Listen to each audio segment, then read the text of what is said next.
আশ্চৰ্য এই বিশাল জলধাৰাৰ মাজত ইমান অতিকায় মৎস্য মোৰ কোনোদিন দৰ্শন হোৱা নাই। নিশ্চয় নিশ্চয় মোক প্ৰভুৱে কৰিছে সাধনা। প্ৰভু ৰক্ষা কৰক, ৰক্ষা কৰক আপোনাৰ দাসক। সেই মৎস্যৰাজন, মই জানিব পাৰিছো আপুনি মাছ নহয়, আপুনি ব্ৰহ্মা বিষ্ণু মহেশ্বৰ এই তিনিজনৰ এজন। এই মহাপ্ৰলয়ৰ আগমুহূৰ্তত মোক আৰু কিমান বাৰ পৰীক্ষা কৰে প্ৰভু। আপোনাৰ আচল পৰিচয় দিয়ক মোক আপুনি নিজৰ পৰিচয় দি মোৰ জীৱন সাৰ্থক কৰক। যদি আপুনি প্ৰকৃততে তথ্য তেনেহ'লে মোক ভাগ্যান কৰক।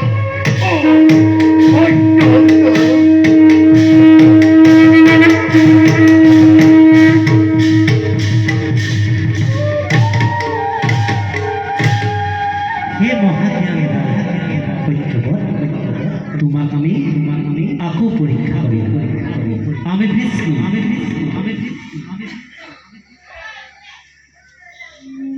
প্ৰভু প্ৰণাম, প্ৰণাম প্ৰণাম প্ৰভু, প্ৰণাম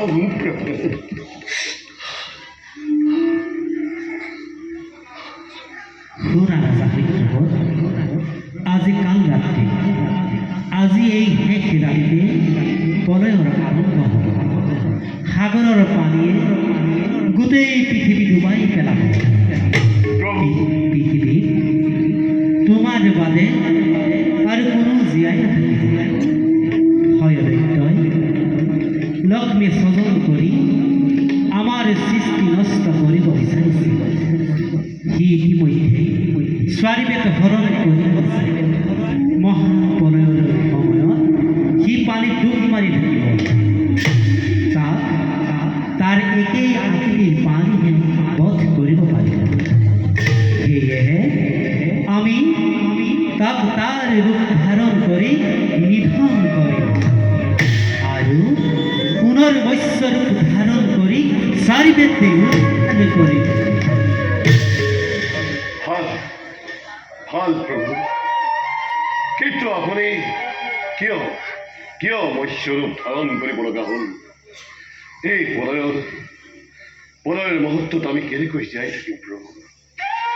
শুনা মহাপ্ৰলয় আৰম্ভ হোৱাৰ আগে তোমাৰ কাষৰে এখন ডাঙৰ নৌকা পঠিয়াই তাতে তোমালোক সকলো তৰু তৃণ পশু পক্ষী যি পোৱা পিছৰ কল্পত স্বজন কৰিবৰ কাৰণে নৌকা